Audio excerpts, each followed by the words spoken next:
थी 2014 से। ठीक है, एक दो बचा हुआ है हमारा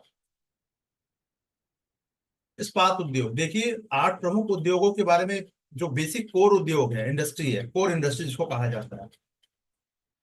ठीक है, तो इस्पात उद्योग से उत्सर्जित होने वाले प्रदूषक पॉल्यूटेंट की बात की गई है, क्या क्या उससे जनरेट होता है। ठीक है, इसका आंसर आपको पहले भी मैंने बताया था, यानी इस क्वेश्चन को हमने ऊपर डिस्कस कर लिया है, अगर आप लोगों को याद हो तो। फिर से एक बार कर लेते हैं, रिवीजन हो जाएगा हमारा। वही carbon monoxide, sulphur dioxide, nitrogen के जो ऑक्साइड्स वगैरह हैं, PM 2.5 जैसे जो पॉल्यूटेंट है वो यहाँ से निकलते। कोकिंग कोल जलाने की वजह से कोक ओवन गैस, नेपथलीन, अमोनियम, ये सब जो है कच्चा हल्का तेल है, या फिर सल्फर या कोक धूल, ये सब जनरेट होता है। एक कोयले को, कोकिंग कोल को जलाने से क्या क्या होता है, इसको थोड़ा सा फोकस कीजिए इस पे। अब कोयला की प्रकार तो आपने देख लिया यूपीपीसीएस के लिए, बट नाउ अगर हम बात करें कोकिंग कोल, भारत में कोकिंग कोल की मात्रा, हम मैक्सिमम आयात पर निर्भर रहना पड़ता है, ऑस्ट्रेलिया वगैरह से आयात किया जाता है। उससे भी पॉल्यूटेंट थोड़ा कम जनरेट उसका इमिशन होगा, कार्बन इमिशन, बट होता उससे भी है। बिटुमिन्स, एंथ्रासाइट, है ना। इंडिया में जो है वो लिग्नाइट का प्रकार है। चलिए फोकस कीजिएगा इस पे कि क्या क्या कोकिंग कोयले से को जलाने, बर्न करने से क्या क्या निकल के आए। जल प्रदूषण की समस्या, इस्पात, यहाँ सवाल ये था कि जब हम स्टील मेकिंग करते हैं तो उस ड्यूरिंग दैट प्रोसेस क्या क्या पॉल्यूटेंट रिलीज होगा एटमॉस्फेयर में। ठीक है, जल प्रदूषण भी होगा क्योंकि लोहे को जलाना है, उसको ठंडा रखना है, तो पानी वगैरह का नदियों से लगातार मतलब जो है वो स्टोर किया जाता है लेकर, फिर वही गंदा पानी नदी में डाल दिया जाता है। पिघला हुआ जो लोहा है उसका जो स्लैग वगैरह जो है, लावा, चूना पत्थर, लॉ एस्क, है ना, ये स्लैग वगैरह जो है ये सब अपशिष्ट निकलता है। सल्फर और हाइड्रोजन सल्फाइड गैस को इसमें नियंत्रित किया जाता है कि थोड़ा सा, कि भाई ये हाइड्रोजन सल्फाइड काफी पॉइजनस गैस है, तो इसमें ठोस गैस कम निकलता है, लेकिन ये सब तो लेकिन इसमें अपशिष्ट की मात्रा ज्यादा होगी। ठीक है, तो स्लैग को तो हम रीयूज कर सकते हैं, लेकिन जल प्रदूषण से नहीं बचा जा सकता। स्लैग को हम सड़क बनाने में, किसी जमीन के भराव में, वहां यूज किया जा सकता है, रीयूज हो जाएगा स्लैग का। लेकिन जो नदी का में जो गंदा पानी छोड़ दिया जा रहा है उससे नहीं बचा जा सकता, है ना। चलिए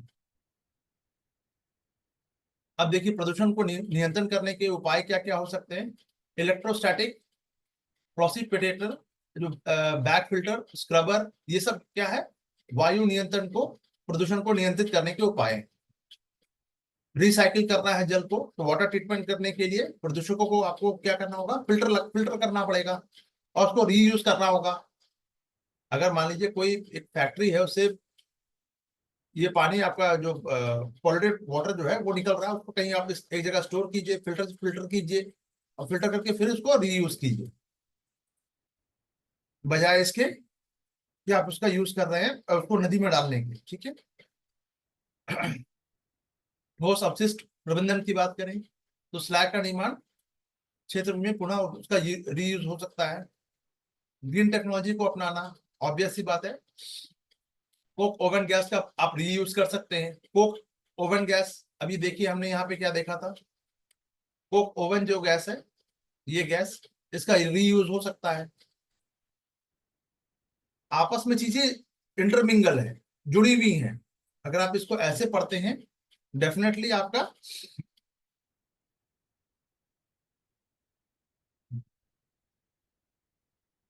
आंसर यूपीएससी में करने के चांसेस बढ़ जाएंगे। ठीक है, सही आंसर तक पहुंचने के चांसेस बढ़ जाएंगे।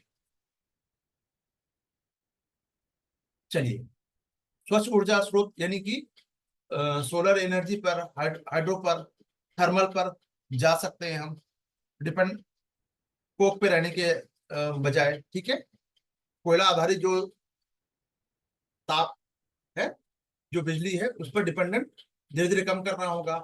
कम करने की बात भी चल रही है, बहुत सारे प्लान चल रहे हैं, है ना। चलिए, कुछ रासायनिक तत्वों को नैनो कण के बारे में, कुछ रासायनिक तत्वों के नैनो कण यानी बहुत छोटे छोटे पार्टिकल्स, जिसका उपयोग उद्योग द्वारा विभिन्न वस्तुओं के निर्माण में किया जाता है। क्यों किया जाता है भाई? कुछ रासायनिक तत्वों का नैनो कण, ये हवा में रिलीज हो जाते हैं, बहुत सारी वस्तुओं को बनाने में इन पार्टिकल का यूज होगा, और ये कंटेमिनेट करेगा, ऑब्वियस सी बात है। ये पर्यावरण में जमा होते हैं। क्यों चिंता का विषय है? क्योंकि पर्यावरण में जाके जमा हो जाते हैं और मिट्टी को दूषित कर देंगे, खाद्य श्रृंखला में प्रवेश कर सकते हैं, मुक्त कणों के उत्पादन को एक्टिवेट कर सकते हैं। बिल्कुल, मुक्त कण का मतलब यहाँ पे क्या हुआ? ये दो तो हमने ऊपर पढ़ दिया। मुक्त कण का मतलब कि हवा में ये किसी में मिला नहीं, लेकिन दूसरे को ट्रिगर कर सकता है, दूसरे पार्टिकल। जैसे मान लीजिए हाइड्रोजन और सल्फर है, सल्फर है, ये दोनों आपस, हाइड्रोजन सल्फर के साथ मिलकर हाइड्रोजन सल्फाइड बन गया। ये सॉरी, हाइड्रोजन सल्फाइड क्या है? हाइड्रोजन सल्फाइड तो ये हो गया भाई, ये नाइट्रिक क्या हो गया, HNO3। नहीं, हाइड्रोजन सल्फाइड ही हुआ ना ये, HSO3, SO4, H2SO4। सल्फ्यूरिक है ये क्या? नहीं, वो क्या है यार, ये इसका नाम क्या है? देखो मैं नाम बोल रहा हूँ, जल्दी बताओ। तो ये इसको ट्रिगर कर रहा है,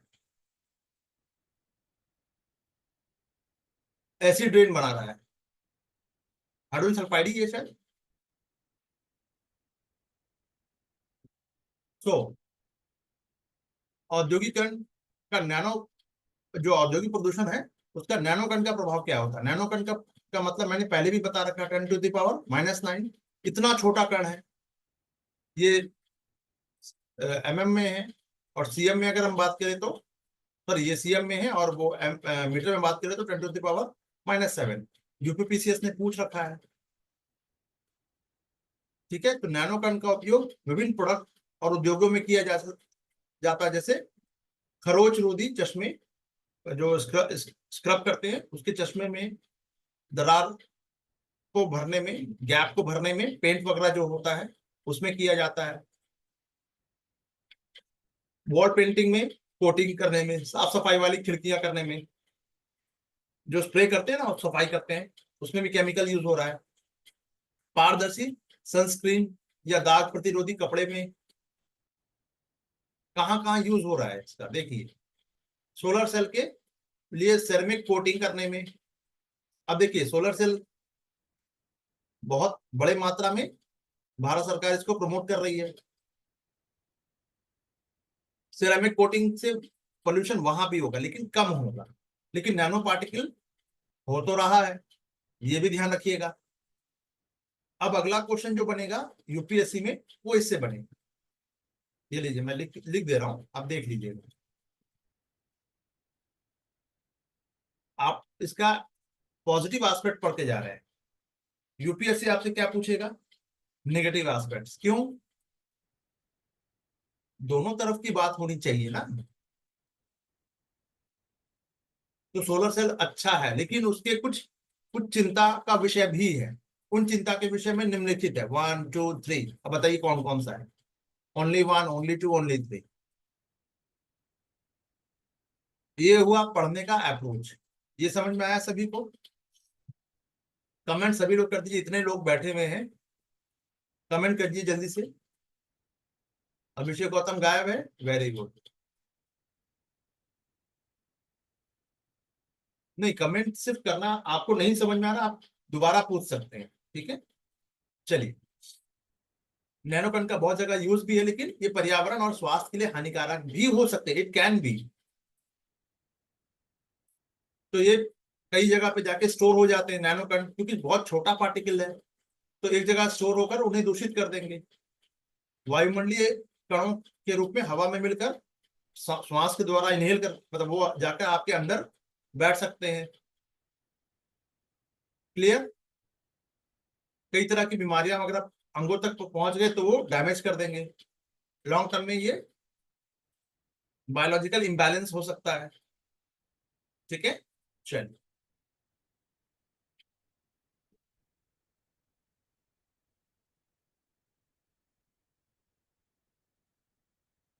ऊपर सारी बातें कह दी गई हैं, अब इसको आप खुद पढ़िएगा।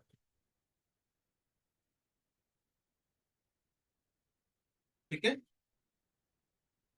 चलिए। ब्रोमीन युक्त अग्निरोधी पदार्थ। ब्रोमीन क्या है? अग्निरोधी पदार्थ का उपयोग किया जाता है।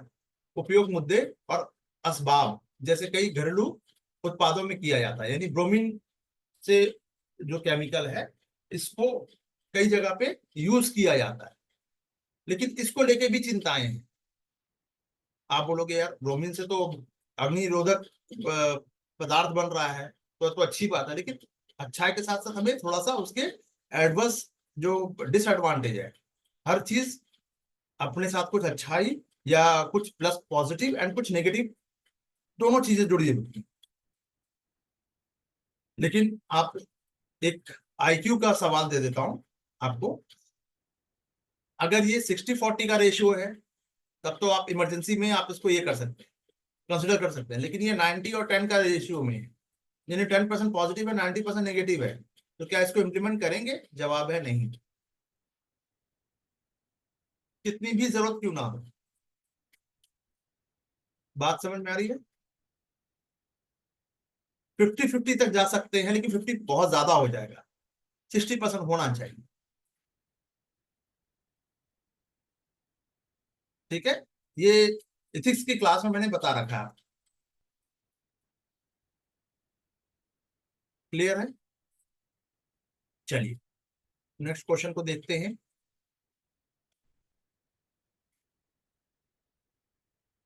तो ये ब्रोमीन युक्त जो पदार्थ है, ब्रोमीन युक्त जो अग्निरोधी पदार्थ है, उसका यूज हम कर रहे हैं, तो कई जगह यूज तो हो रहा है, घरेलू उत्पादों में हो रहा है, लेकिन चिंता क्यों है? कंसर्न क्यों, क्या है हमारा? ये पर्यावरण में गिरावट के प्रति अधिक प्रतिरोधी है। बिल्कुल। वे मनुष्य और पशुओं में जमा होने में सक्षम है। तो ऑब्वियस सी बात है, ऊपर वाली क्वेश्चन को देखिएगा, जमा हो सकता है, बिल्कुल हो सकता है भाई। तभी तो ब्रोमीन अगर आपके इनहेल में चला गया, वही सेम चीज है, ऊपर वाला क्वेश्चन ही देखिए। तो क्योंकि फायर एक्सटिंग्विश में आप इसका यूज हो रहा है, ठीक है, तो कम ज्वलनशील बनाने के लिए किया जाएगा कि भाई जले नहीं। तो कुछ तो प्लास्टिक है, यूज होगा, कपड़ा यूज होगा, विद्युत और इलेक्ट्रॉनिक उपकरण का यूज किया जाएगा इसमें बड़े पैमाने पर, ताकि आग के खतरे को कम किया जा सके। लेकिन ये जैविक खतरे को उत्पन्न जो है, वो भी उत्पन्न कर रहा है। कैसे? आसानी से डिकम्पोज नहीं होगा और लंबे समय तक पर्यावरण में बना रहेगा। अब जब लंबे समय प्लास्टिक बना रहेगा, तो ऑब्वियस सी बात है, कहीं ना कहीं उसके रेशे डिकम्पोज होंगे नहीं, और उसके रेशे मिट्टी में, और मिट्टी से फिर हमारे श्वास में कहीं भी ये पहुंचेगा ही पहुंचेगा। सेम ऊपर वाली, ये जिसको हमने अभी ऊपर डिस्कस किया है, ब्रोमीन, ये नानो वाले में सेम यही चीज ब्रोमीन के लिए भी है। ठीक है, तो बायो एक्यूमुलेटिव जो है, ये होते हैं जैव संचयी होते हैं, स्टोर करने वाली बात। तो जीवों के शरीर को में एकत्रित स्टोर हो जाएगा और धीरे धीरे अपने टॉक्सिसिटी को बढ़ाएगा। तो मानव और ह्यूमन और जो एटमॉस्फेयर है, इकोलॉजी है, दोनों के लिए क्या है? ये टॉक्सिक होगा। टॉक्सिक वही नहीं हो सकता जो घुल जाए। ठीक है, तो स्वास्थ्य में प्रभाव, न्यूरो डिसऑर्डर आपको हो सकता है, मस्तिष्क और तंत्रिका में बुरा असर पड़ सकता है, हार्मोन इम्बैलेंस हो सकता है, गर्भवती महिलाओं और बच्चों पर विशेष रूप से लिए ये हानिकारक है। कई बार तो ये भी कहा गया है कि गर्भवती महिलाओं को फोन से दूर रहना चाहिए। कहा गया है, रेडिएशन के कारण। ये भी ध्यान रखिएगा। अब मेरे दिमाग में आ गया तो बता दिया। चलिए नेक्स्ट क्वेश्चन की तरफ चलते हैं। वैज्ञानिक दृष्टिकोण यह है कि वैश्विक तापमान में वृद्धि पूर्व औद्योगिक स्तर 2 डिग्री से अधिक नहीं होनी चाहिए, तो 1.5 कर दिया गया। एक अपना वो रख दिया गया कि भाई पेरिस समझौते में 2015 में, ठीक है, पेरिस एग्रीमेंट, यदि वैश्विक तापमान पूर्व औद्योगिक स्तर से 3 डिग्री अधिक बढ़ जाता है तो क्या संभावित प्रभाव या परिणाम हो सकते हैं। हाइपोथेटिकल क्वेश्चन है, बहुत मजेदार चीज है, आसान, देखने में बहुत आसान है बट इजी है। आप अभी आपको दिखा देता हूँ। टेम्परेचर बढ़ जाएगा तो यार 2 डिग्री से अधिक नहीं होनी चाहिए, यहाँ 3 डिग्री की बात हो रही है। चलिए तो देख लेते हैं। तो शुद्ध कार्बन का स्रोत की ओर ये प्रवृत्त हो सकता है। जो स्थलीय जीवमंडल है, कार्बन ज्यादा जनरेट होगा, उसकी ओर मुड़ सकता है। बिल्कुल, कार्बन ज्यादा जनरेट हो जाएगा ना। टेम्परेचर कैसे बढ़ेगा, पहले ऐसे समझना, बहुत इजी लाइन है, बस डिकोड करने की जरूरत है। टेम्परेचर 2 डिग्री से 3 डिग्री क्यों, कैसे बढ़ेगा भाई, यानी पोल्यूशन ज्यादा होगा, औद्योगिक से रिलीज ज्यादा होगा, कार्बन जो एयर पोल्यूशन है वो ज्यादा होगा, एयर पोल्यूशन ही होगा ना, तभी तो टेम्परेचर बढ़ेगा। तो एयर पोल्यूशन से क्या होगा, कार्बन का जो स्रोत की ओर, कार्बन ज्यादा जनरेट करेगा, कॉमन सेंस, ठीक है।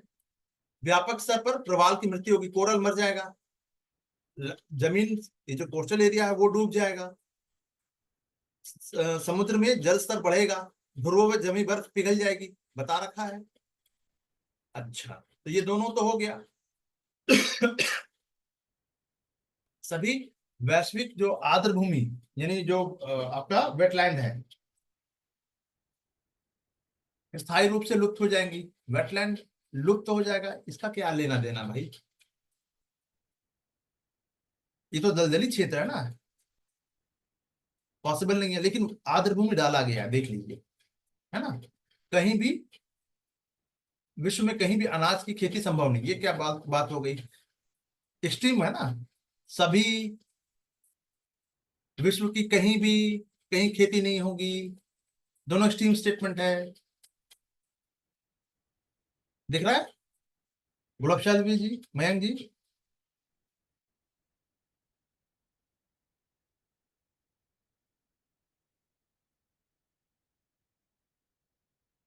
Very good Shekhar ji, very good, बिल्कुल ठीक है। हाँ, चलिए, तो 3 डिग्री अगर टेम्परेचर बढ़ जाएगा तो जो टेरेस्टेरियल जो बायोस्फीयर है उसमें कार्बन का स्रोत में बदल सकता है, चेंज हो जाएगा, कार्बन सिंक के रूप में काम करते हैं, है ना। टैगा और समशीतोष्ण, अब देखिए वर्तमान की बात करें, बहुत इंपॉर्टेंट लाइन है ये, कॉन्सेप्ट बेस्ड है कि टैगा और समशीतोष्ण वर्ण जो है ये कार्बन सिंक का, यानी यहाँ पे स्टोरेज का काम कर रहे हैं। लेकिन ज्यादा टेम्परेचर से क्या हो जाएगा, कार्बन का स्रोत बन सकते हैं, और इससे फिर ग्रीन हाउस कंसंट्रेशन जो है, सांद्रता, वो बढ़ जाएगी, कोरल ब्लीचिंग होगा, होगा ही होगा। अत्यधिक विविधता देखने को, क्योंकि टेम्परेट क्या है, क्षेत्र जो है अत्यधिक मौसमी घटनाओं की विविधता को सहन करने में सक्षम होते हैं। तो जहां वनस्पति तापमान और परिवर्तन के बावजूद भी जीवित रह सकती है, लेकिन तापमान वृद्धि के कारण ये पूरी तरह समाप्त नहीं होंगे। ऑब्वियस सी बात है यार, पूरी तरह से नहीं हो पाएगा कहीं भी। प्रोडक्शन की बात करें तो ये भी कहीं ना कहीं, तो ये जो सूखा, जो ज्यादा गर्मी, बाजरा है, ज्वार है, ये सब ज्यादा जैसे कि ग्लोबल वार्मिंग के फायदे, नहीं तो फायदा नहीं होगा, नुकसान ही होगा, लेकिन कुछ फसलों को फायदा हो सकता है, जैसे कि टेम्परेचर बढ़ने से उनको, उनकी सेहत पे फर्क नहीं पड़ने वाला, ज्वार बाजरा वाली चीजें हैं, है ना। चलिए नेक्स्ट क्वेश्चन की तरफ चलते हैं। गन्ना उत्पादन के लिए टिकाऊ गन्ना पहल के रूप में ज्ञात व्यवहारिक दृष्टिकोण का क्या महत्व है। गन्ना, एक सवाल मुझसे कल पूछा गया है गन्ना को लेकर, है ना। शब्द था, क्या शब्द था उसका,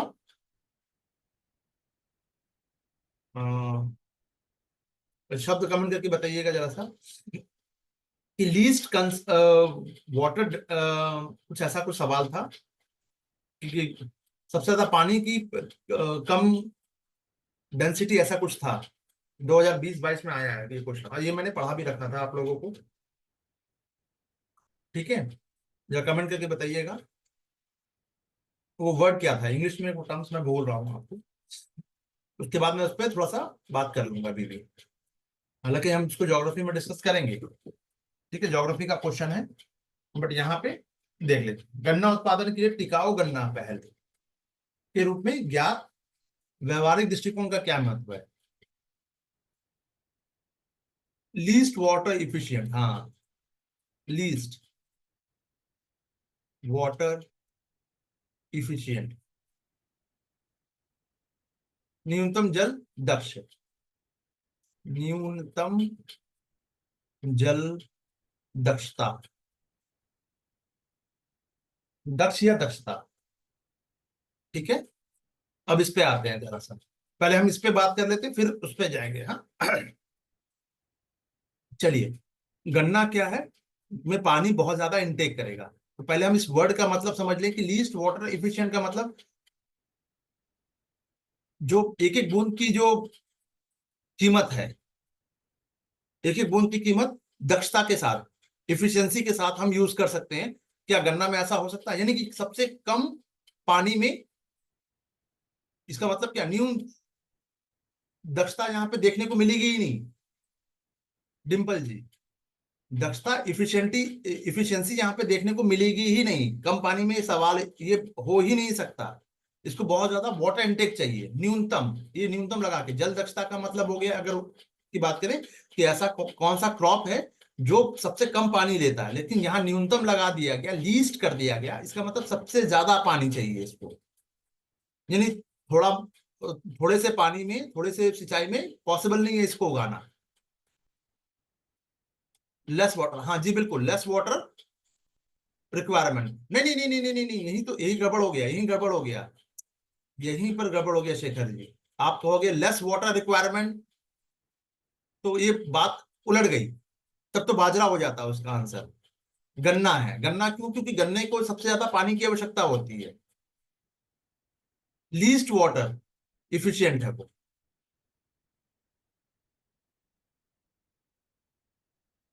सवाल को के लैंग्वेज को चेंज कर दिया गया। ठीक है, ये मैंने पढ़ाया था क्लास में, और ये क्वेश्चन, ये सवाल यूपीएससी ने पूछा था। और ये दुर्भाग्य की बात है कि सभी लोग गलत करके आए थे, सिंगल व्यक्ति ऐसा नहीं था जिसने ये सवाल को सही किया हो। बहुत तकलीफ दे था, क्योंकि 10 मिनट तक मैं इस पर मैंने व्याख्यान दिया था। चलिए, बस शब्दों के जाल में फंस गया। वापस आते हैं, ये क्लियर हो गया होगा। यानी कि किसको, कोई भी क्रॉप, आप ऐसे समझिए, कोई भी क्रॉप को अब इसी की जगह पे मैं धान कर दूं, धान कर दूं, तो धान में भी क्या लिस्ट वाटर इफिशिएंट होगा? नहीं हो सकता, पानी बहुत ज्यादा चाहिए। अब अगली बार यूपीएससी आपको धान करके देगा, पानी, कम पानी में ये पॉसिबल ही नहीं है उसका उगना। ठीक है, चलिए, जी शेखर जी।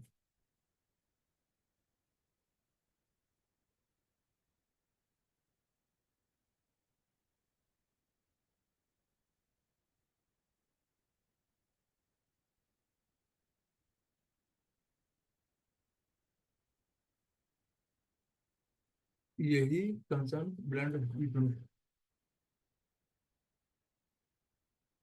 उसको हम ज्योग्राफी में डिस्कस कर लेंगे शेखर जी। ठीक है, चलिए, गन्ना यहाँ पर फोकस कर लेते हैं। गन्ना उत्पादन के लिए टिकाऊ गन्ना पहल कि ज्ञात व्यवहारिक दृष्टिकोण का महत्व क्या है, जो ज्ञात है अभी तक। इसमें बीज की लागत पारंपरिक खेती की तुलना में कम है। ऑब्वियस है कि बीज की जरूरत नहीं पड़ती है, गन्ना को कट कर दीजिए और सीधा रोप दीजिए, कलम करके जैसे लगाते हैं ना गुलाब का, वैसे गन्ना है। ठीक है, तो बीज की जरूरत नहीं पड़ रही है। ड्रिप सिंचाई का उपयोग बहुत प्रभावी ढंग से किया जा सकता है।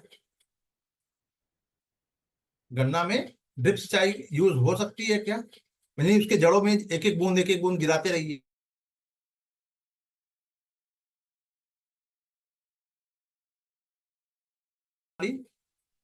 जो रेगिस्तानी इलाकों में की जाती है, अभी वर्तमान में राजस्थान में की जा रही है और भी इलाकों में की जा रही है, जिससे कि वाटर, एक जल की एक एक बूंद की भरपाई हो सके या फिर उसका यूज इष्टतम उपयोग हो सके, है ना।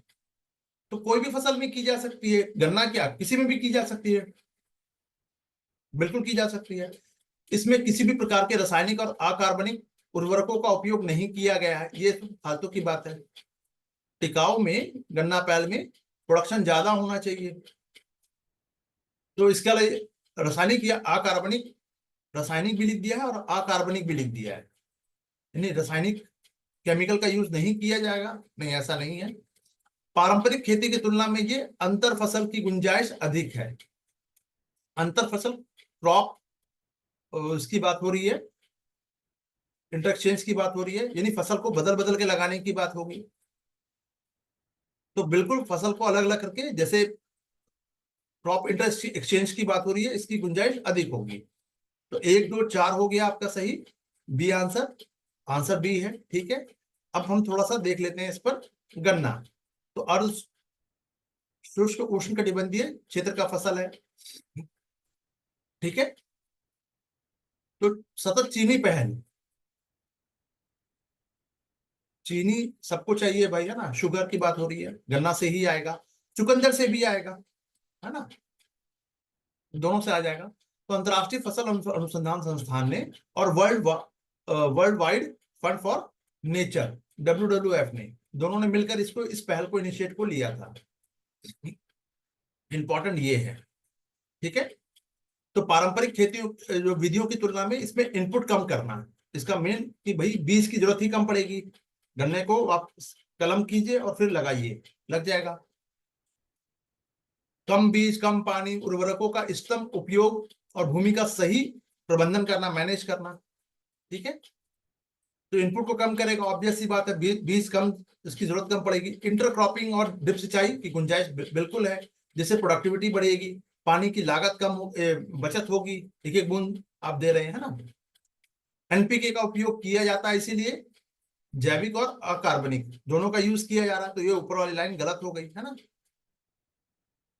ठीक है। तो यह कहना कि केवल जैविक का उपयोग किया जाता है, नहीं, एनपीके का भी यूज हो रहा है ना, ठीक है, क्लियर है। अब जरा सा ध्यान रखिएगा, गन्ना और चीनी, कोयला, लोहा, सीमेंट, कोर इंडस्ट्री वाला जो है, इसको छोड़ के अगर आप कहीं भी बढ़ते हैं, आप अपने साथ नाइंसाफी कर रहे हैं, सवाल हर साल मिलेगा आपको। अच्छा, अब एक चीज आप लोगों से थोड़ा सा और पूछ लूं, 2014 चल रहा है हमारा, क्या लगता है आप लोगों को, बहुत ईमानदारी से बताइएगा, इसमें मतलब मुझे खुश करने या अपने आप को ब्लफ करने की भी जरूरत नहीं है, जितनी ईमानदारी दिखाइएगा उतना अच्छा रहेगा आपके लिए। कमेंट करके बताइए, अभी तक जितना हमने कर लिया है, अगर हमने मान लीजिए ये 2000 नीचे मतलब 11 से किया होता या 13 से किया होता, नीचे से ऊपर की तरफ गए होते, डाउन टू अपवर्ड गए होते, कितने क्वेश्चंस आपके अब सही होने के चांसेस है। मान लीजिए कि 20 क्वेश्चन आ गया, 20 क्वेश्चंस, आप लोगों को क्या लगता है कि इसको पढ़ने के बाद कितने क्वेश्चन सही हो जाते हैं? बहुत ईमानदारी से एक रफली और एकदम मिनिमम बताइएगा, जो भी होगा अपना, 20 में आप लोगों का कितना ईमानदारी से हो जाएगा?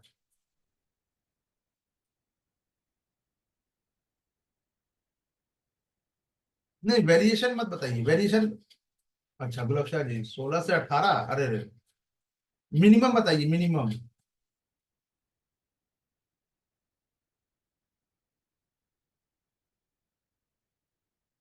चलिए, मान के चल रहे हैं कि 14 से 15 क्वेश्चन हो जाएगा,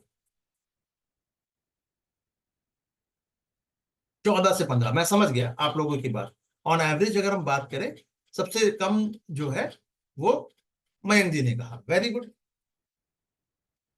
14 से 15 ऑन एवरेज ले लेते हैं मयंक जी। क्यों ले लेते हैं? क्योंकि दोनों तरफ की बात रखनी होगी मुझे, और ये मिनिमम है, ठीक है।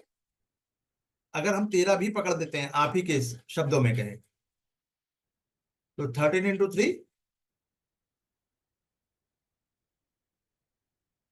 समझ रहे हैं, 3 सब्जेक्ट में, 4 सब्जेक्ट में और 13 जोड़ दीजिए।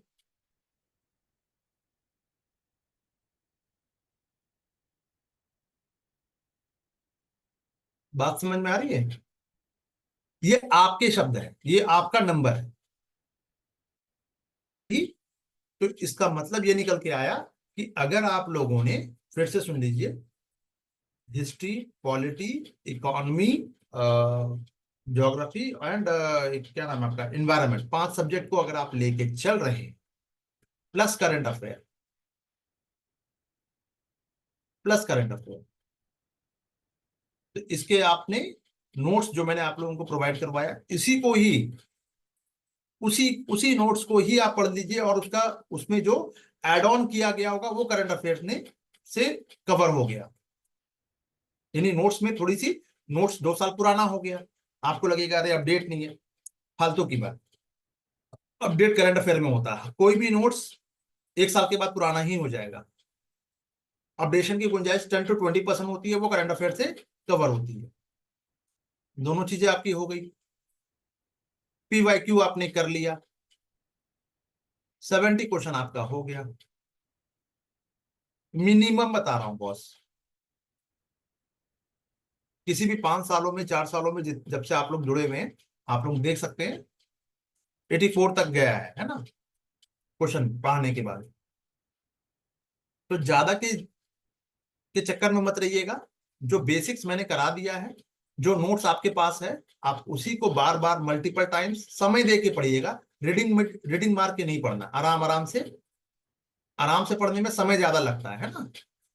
लोग इस बात को नहीं समझते हैं, जल्दी जल्दी पढ़ने लगते हैं, समझ में आया नहीं आया, रीडिंग सिर्फ ले लिया, और एक बार नहीं, 5-6 बार रीडिंग ले लिया बिना समझे, फिर कहा कि सर हमने तो बहुत मेहनत की थी। नहीं, ऐसे नहीं होता। आप देख रहे हो कि एक वर्ड के पीछे मैं भाग रहा हूँ, क्यों भाग रहा हूँ? टॉपिक, मेरा काम तो समझाने में, जहां पे जितना टाइम लग जा रहा है, आप जरा सोच के देखो, अगर ये समझाने वाला काम ना करूं तो शायद ये अब तक तो खत्म हो गया होता, मेरा जो प्रेशर है वो रिलीज हो गया होता। मैं क्यों ये टॉपिक छोड़ के बता रहा हूं आप लोगों को? क्योंकि पढ़ना तो एटलीस्ट आप ही को है। अभी ये टाइम मेंटल स्ट्रेस, जो स्ट्रेंथ है, वो दिखाने का है। वैसे लोगों से बच के रहिएगा, फिर से एक लाइन में बता दे रहा हूं। जो भी व्यक्ति कहे कि इस बार मैं ड्रॉप कर रहा हूं, उससे दूरी बना लीजिए, चाहे वो कोई भी हो, चाहे वो ईश्वर ही क्यों ना हो।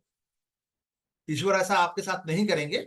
एक बात कह रहा हूं, मतलब मैं, गहराई को समझिए, भाव को समझने की का प्रयास कीजिए। सगा भाई, सगाई बहन भी बोले कि इस बार मेरा तैयारी ठीक नहीं है, मैं ड्रॉप ले रहा हूं, या मेरी तैयारी नहीं है, उनसे दूरी बनाइए। आप मान के चलिए कि आपका हो रहा है, आपको सिर्फ जाके कॉन्फिडेंस लेवल ये होना चाहिए। और ये कॉन्फिडेंस लेवल तभी आएगा जब आप PYQ को इस तरह से किया होगा आपने। 50-55 दिन बचा हुआ है, पॉसिबल है, डुएबल है, क्योंकि आपकी मैक्सिमम चीजें हो गई हैं, अब सिर्फ 2 सब्जेक्ट बच रहा है। वो आपका अप्रैल में हो जाएगा, हालांकि कायदे से मार्च तक हो जाना चाहिए, लेकिन ठीक है। इसके पहले मैंने आप लोगों को कुछ गलतियों के साथ ही, कुछ मिस्टेक रह गई है अभी भी, सर हर सब्जेक्ट में होगा, पॉसिबल है, लेकिन मेरी भी एक सीमा है, लेकिन मैं उसको ठीक कर दे रहा हूं, आप उसको कर लीजिए। बहुत पहले ही दे चुका हूं, तो आप ये इल्जाम मुझ पे नहीं लगा सकते कम से कम एटलीस्ट, कि सर आपने दिया ही नहीं तो हम पढ़े कहां से। ठीक है, जैसे ही आपने कहा, जो भी टाइम मुझे लगा वो सारी चीजें मैंने की, चिंता मत कीजिए। मैं जितने भी टाइम यहाँ पे ले रहा हूँ अभी, उसको, उसकी भरपाई वहां, अभी क्लास के मतलब थोड़ा सा एक्स्ट्रा कर लेंगे आज। ठीक है, तो ये मैंने कर दिया, इसलिए मैं मॉरली थोड़ा सा ज्यादा ये रहता हूँ कि भाई पहले दिया है कि नहीं।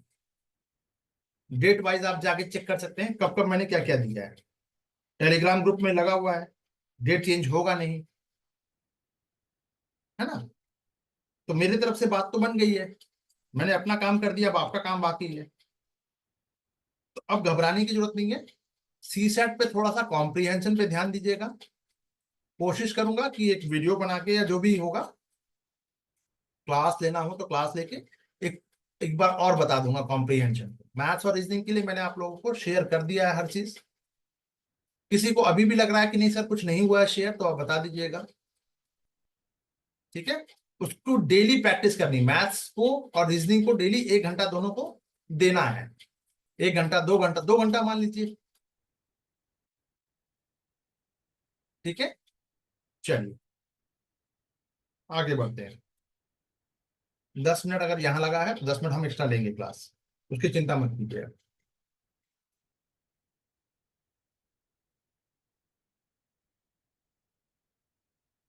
नेक्स्ट क्वेश्चन की तरफ चलते हैं। खाद्य और कृषि, देखिए अंतर्राष्ट्रीय समझौते की बात हो रही है। मेरे पढ़ने का तरीका भी थोड़ा सा अडॉप्ट करने की कोशिश कीजिएगा, टाइम कम लगेगा। निम्नलिखित अंतर्राष्ट्रीय समझौते पर विचार करें। अब इतना पूरा लाइन पढ़ने की जरूरत ही नहीं है, वो देख इतनी बार प्रैक्टिस हो चुका है कि भाई अंतर्राष्ट्रीय समझौते पर विचार करना है। 2-3 सेकंड आपने यहाँ बचा लिया।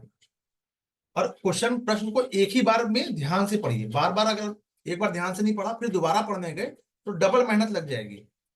तो जो बच्चों के सवाल होते हैं कि सर पढ़ने में ज्यादा समय लगता है, वो वन टाइम लग रहा है ना, दोबारा पढ़िएगा तो डबल हो जाएगा। इसीलिए कोशिश कीजिए कि एक ही बार में खत्म करें। बहुत ज्यादा स्पीड नहीं है, कोई बात नहीं, पर एक ही बार आप धीरे पढ़िए लेकिन एक ही बार पढ़ना है। खाद्य और कृषि के लिए पादप अनुवांशिक संसाधनों पर अंतर्राष्ट्रीय संधि क्या हुई है? खाद्य और कृषि के लिए बिल्कुल हुई है। मरुस्थलीकरण से निपटने के लिए संयुक्त राष्ट्र का सम्मेलन हुआ है क्या? बिल्कुल हुआ है। विश्व विरासत सम्मेलन हुआ है। अब ये 3 सम्मेलन जो हुए हैं, अंतर्राष्ट्रीय समझौते हुए हैं, इनमें से किनका जैव विविधता पर प्रभाव, किसका या किनका प्रभाव पड़ता है? ये तीनों का जो जो समझौते हुए हैं उसका क्या बायोडायवर्सिटी पर इफेक्ट पड़ता है? बिल्कुल पड़ता है। पादप अनुवांशिक जो रिसोर्सेज है खाद्य और एग्रीकल्चर के लिए, फूड एंड एग्रीकल्चर की बात हो रही है, बिल्कुल होगा, पड़ेगा ही। मरुस्थल को का प्रसार को रोकने के लिए कन्वेंशन हुआ है, बिल्कुल हुआ है, और ये बायोडायवर्सिटी को बचाने के लिए ही तो किया गया है। विरासत सम्मेलन की बात की गई है, ये भी ठीक है। तो हम देखो ये सब चीजों को पढ़ने की भी जरूरत नहीं पड़ रही है, कि एक बार आपने देख लिया, अब इसमें थोड़ा सा डिटेलिंग में क्या करना है वो देख लेते हैं। एक ट्रीटी हुई है जिसको क्या क्या नाम दिया गया है? ITP GRFA, international treaty on plant genetic resources for food and agriculture. इसको CTT भी कहा जाता है। 2001 में FAO ने इसको अपनाया था, अडॉप्ट किया था। भारत भी इसमें सिग्नेचरी है, साइन कर रखा है भारत ने। पर्पस क्या? किसानों के कंट्रीब्यूशन को एंडोर्स करना। एक्सेस एंड बेनिफिट शेयरिंग है। टिकाऊ कृषि और जैव विविधता का संरक्षण करना है, ऑब्वियस सी बात है। मरुस्थलीकरण को रोकने के लिए 94 में स्थापित किया गया था UNCCD। कई बार बता चुका हूं, देख लो, कम से कम ये 10 बार रिपीट हो चुका है UPSC में।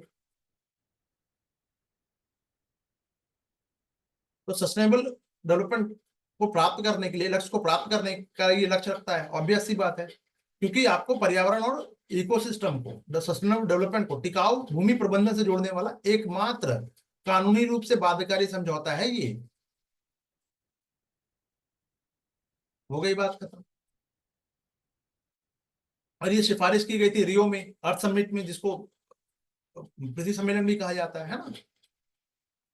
तो रियो में क्या क्या हुआ था? UNFCCC एंड UNCBD, ये जैव विविधता को लेकर ही तो था।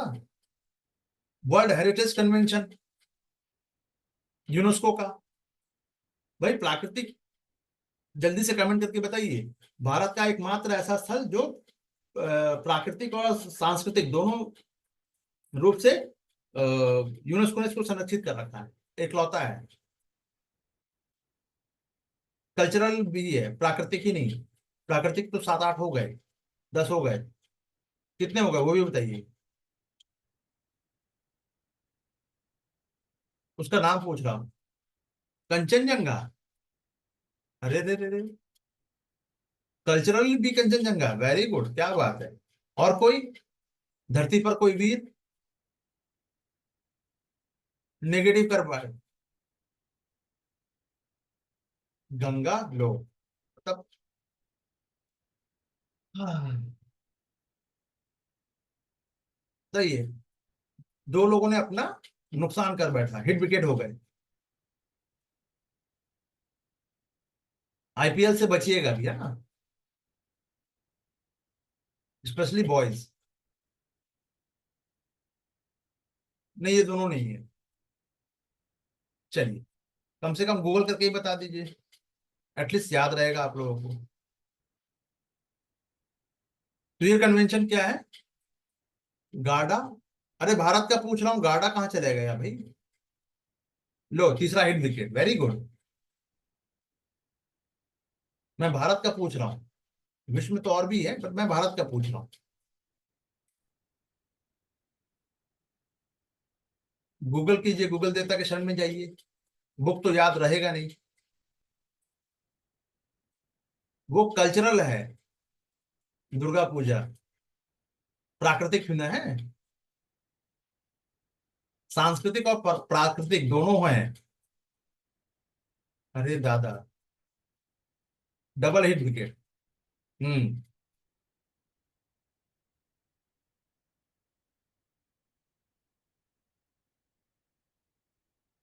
अच्छा, शेखर जी, एक बार गूगल कर लीजिएगा, कोई नहीं। चलिए, अभी हम थोड़ा सा बात कर लेते हैं।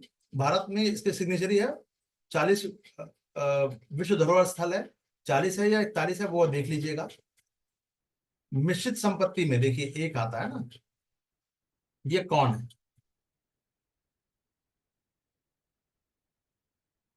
कंचनजंगा आता है। चलिए,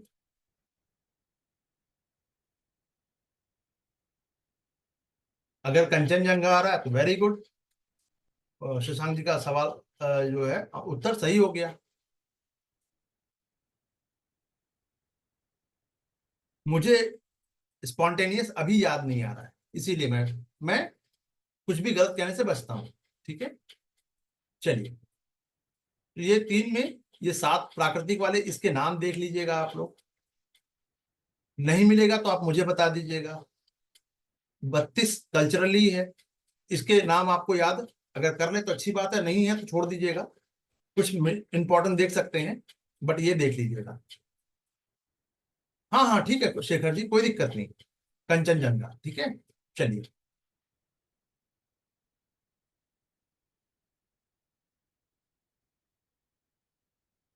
कल्चरल अब 35 हो गया है।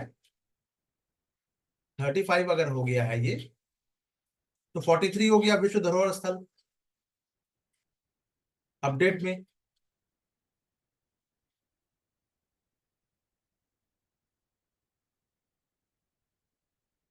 करंट अफेयर, ठीक है। चलिए, अर्थ आवर।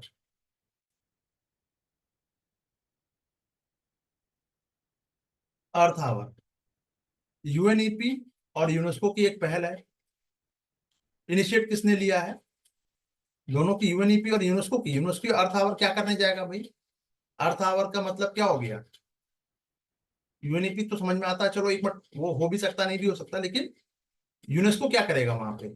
ठीक है, एक ऐसा आंदोलन जो प्रतिवर्ष प्रतिभागी हर वर्ष एक निश्चित समय, एक निश्चित दिन, 1 घंटे के लिए अपनी लाइटें बंद कर देते हैं। ऑस्ट्रेलिया से ये स्टार्ट हुआ था शायद।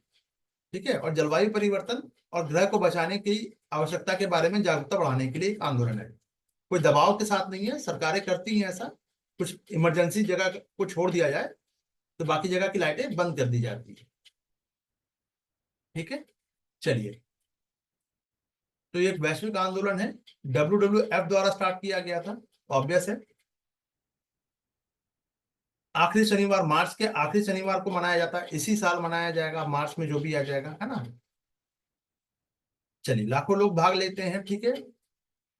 महत्व क्या है कि ऑब्वियस है कि तत्काल आवश्यकता को उजागर करेगा। भैया, आपको अगर क्लाइमेट चेंज से निपटना है तो लोगों के अवेयरनेस को बढ़ाएगा और सामूहिक रूप से स्थायी ऊर्जा को प्रोत्साहित करेगा। ठीक है, अच्छी बात है।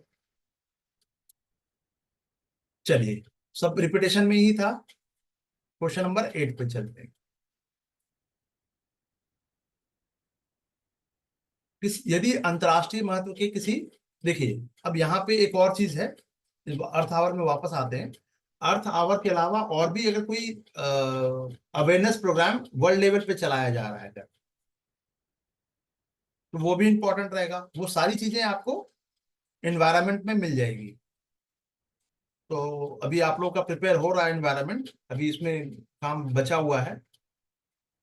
ठीक है, जो मैंने गुलाबशाह अलवी जी को शेयर किया था वो सिर्फ 6 महीने का था, बाकी के महीने उसमें नहीं थे शामिल, और कुछ फाइलें मिसिंग हो गई है। तो इसीलिए दोनों को करके मैं आज उम्मीद करता हूं कि रात के 12 बजे तक मैं आप लोगों को शेयर कर दूं।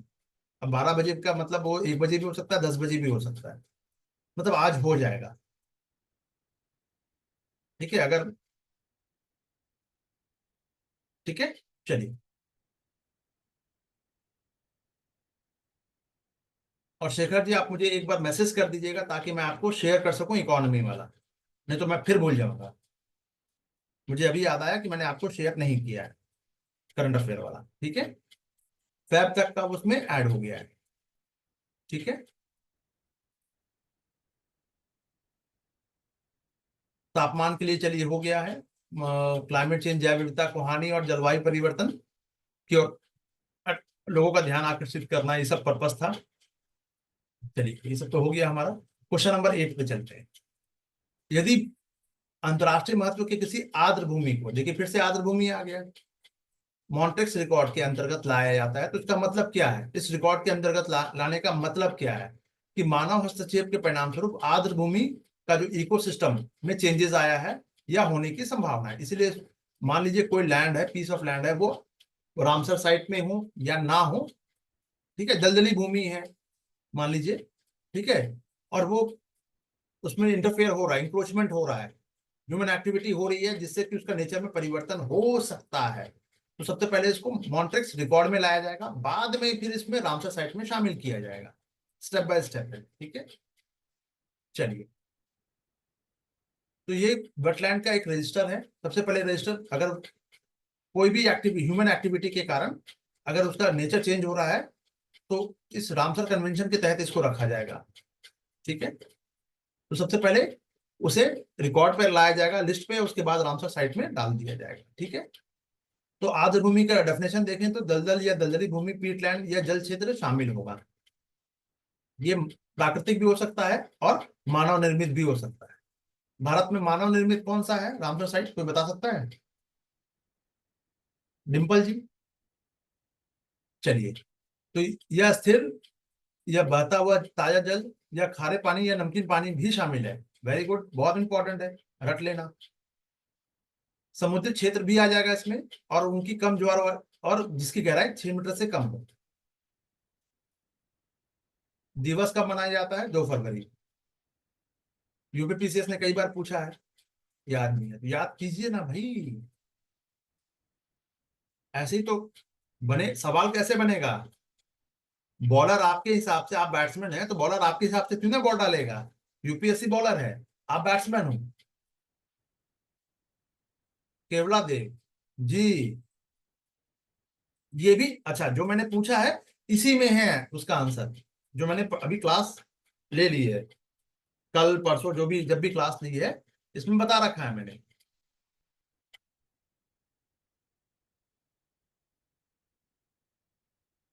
50-55 दिन अपना यूपीएससी को दे दीजिए।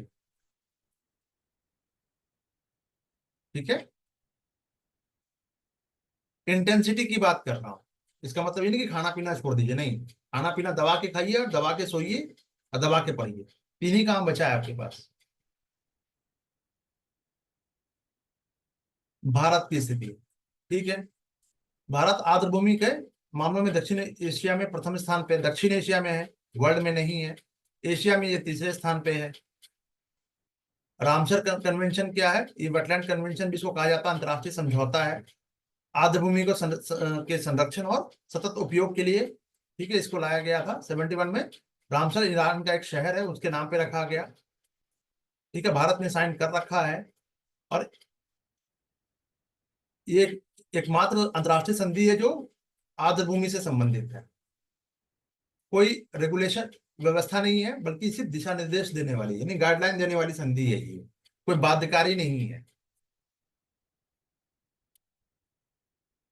क्योंकि भारत ने साइन कर रखा है, इसीलिए भारत, अब ये इसको ऑब्लिगेटरी है भारत के लिए कि हमने साइन कर रखा है तो चलो उसको फॉलो करें। क्लियर?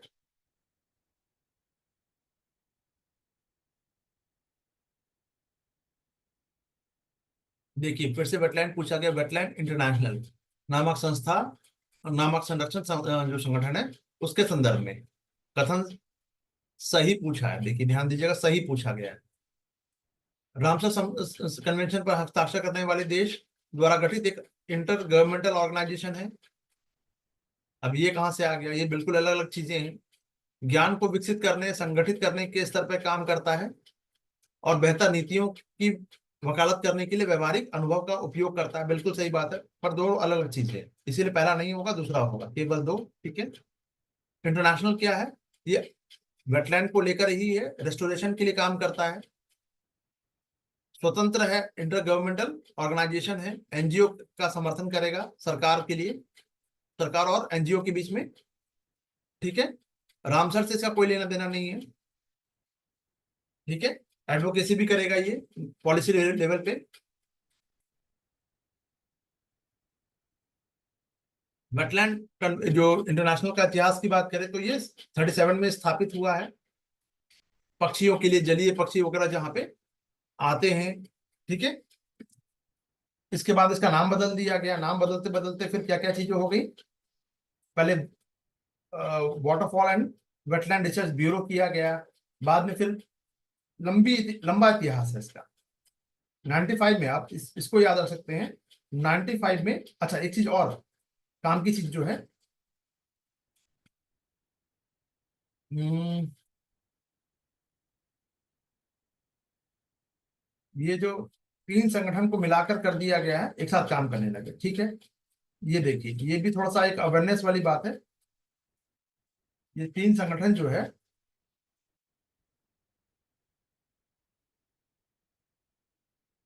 एक दो और ये तीन, तीनों को मिलाकर अब कर दिया गया वेटलैंड इंटरनेशनल का निर्माण किया गया। ये भी याद रख सकते हैं कि वो संगठन के नाम क्या क्या है। ठीक है। काम क्या है इसका? सिर्फ रिसर्च करना है, कम्युनिटी बेस्ड प्रोजेक्ट होगा, एडवोकेसी करेगा, कोई भी अंतर्राष्ट्रीय मंच से वकालत करेगा पॉलिसी लेवल पे, और एसडीजी को आगे बढ़ाने की बात।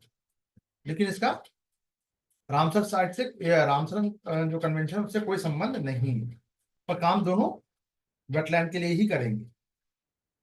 क्लियर है?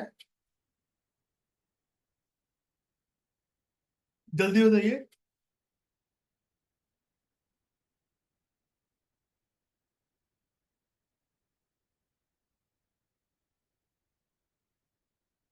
चलिए, आर्द्रभूमि नदियों का संगम, इस पर विचार करना है। हरिके हरिके बैराज जो बनाया गया है सतलज नदी पर, का संगम पर बनाया गया है, क्या ये आर्द्रभूमि है? हरिके बैराज प्राकृतिक है या मानव निर्मित? हरिके बैराज तो ऑब्वियस है कि बैराज बनाया गया तो कृत्रिम होगा, है ना। केवलादेव घाना, ये राजस्थान वाला, बनास और चंबल नदी के संगम पर है, क्या ये है? अच्छा। और कोलोरिडो जो जिला मूसी और कृष्णा नदी के संगम पर है। इसका आंसर एक है, केवल एक होगा। ठीक है, चलिए देख लेते हैं। सही जोड़ी है, ऑब्वियस सी बात है ये। तरन तारण साहिब और फिरोजपुर की सीमा, सीमा छोड़ दीजिए, सतलज नदी पर निर्माण हुआ, बांध बना के किया गया, बिल्कुल सही बात। ठीक है। व्यास और सतलुज नदी के संगम पर स्थित है। ठीक है। केवला देव की बात करें तो ये भरतपुर जिले में है। गंभीरा और बाण गंगा नदियों के संगम पर स्थित नहीं है सर, तो कहाँ पे है भाई?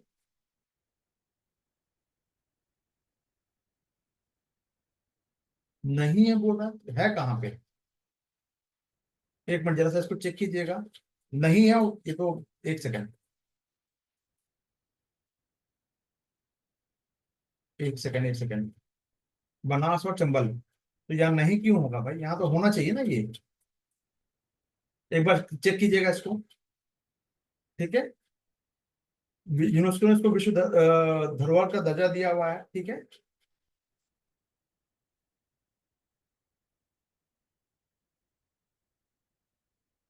नहीं है बोल रहा, ये कैसे?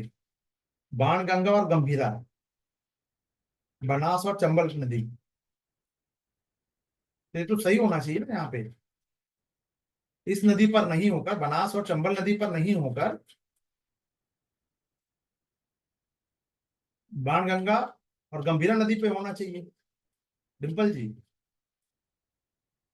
ये नहीं, यहाँ पे नहीं होना चाहिए। एक बार क्रॉस चेक कीजिए इसको जल्दी से। मेरे हिसाब से यहाँ पे नहीं होना चाहिए, मिस्टेक हुआ है। ठीक है, कृष्णा नदी की बात करें तो ये कोलोराडो झील की बात करें, उनके अफवाह क्षेत्र में स्थित है, ड्रेनेज में है। कृष्णा और गोदावरी के बीच नहीं बल्कि उनके निकट स्थित है। ठीक है, ये बात तो सही हो गई। मीठे पानी की झील है, प्रवासी पक्षी हो गया। अच्छा, जितने भी माइग्रेटरी बर्ड आके कहीं रुकते हैं,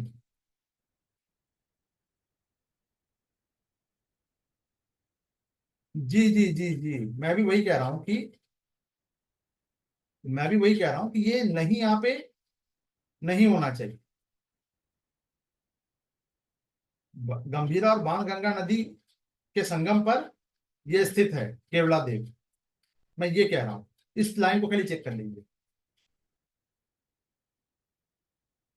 केवला देव राष्ट्रीय उद्यान किस नदी के संगम पर है? जी, यही मैं कह रहा हूँ। ठीक है, तो ये स्टेटमेंट यहाँ नहीं नहीं होगा, ये गलत है। यहाँ पर मतलब गलत हो गया मुझसे। एक मिनट, इसको ठीक कर लीजिएगा आप लोग। ये पढ़ने के दौरान मुझे पता चल रहा है कि कहीं पे बाई मिस्टेक ये आ गया है। ठीक है,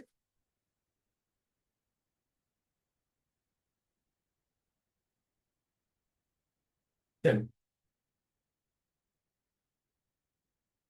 ग्लोबल एनवायरनमेंट फैसिलिटी, कौन सा कथन सही है पूछ रहा है। तो यह जैव विविधता सम्मेलन, जैव विविधता पर सम्मेलन और जलवायु परिवर्तन पर संयुक्त राष्ट्र फ्रेमवर्क सम्मेलन पर के लिए वित्तीय तंत्र के रूप में कार्य करता है। वित्तीय तंत्र, ग्लोबल एनवायरनमेंट फैसिलिटी, बस जीईएफ, ये भी कई बार हो चुका है। ठीक है, तो ये जो जीईएफ है, स्टॉकहोम जो कन्वेंशन हुआ था, उसमें पॉली क्लोरिनेट, बाइफिनाइल्स और अन्य खतरनाक रसायनों को नियंत्रित करने के लिए लाया गया था इसको। ठीक है, यूएनएफ ट्रिपल सी, ये इसलिए लाया गया है, जलवायु मिटिगेशन एंड अडेप्टेशन के लिए है, बढ़ावा देने के लिए। यूएनसीबीडी, जैव विविधता संरक्षण और सतत उपयोग को प्रोत्साहित करने के लिए। यूएनसीसीडी, भूमि क्षरण और मरुस्थलीकरण को रोकने के लिए एकमात्र है, बाध्यकारी है। मॉन्ट्रियल, ओजोन के लिए है। क्लियर है। मिनीमाटा, ये पारा का प्रदूषण को रोकने के लिए। जीएफ, जो भी ग्लोबल लेवल पे इन्वायरमेंट की सब जो मेंटल जो प्रॉब्लम है, उसको सोल्यूशन के लिए ये वित्तीय सहयोग करता है।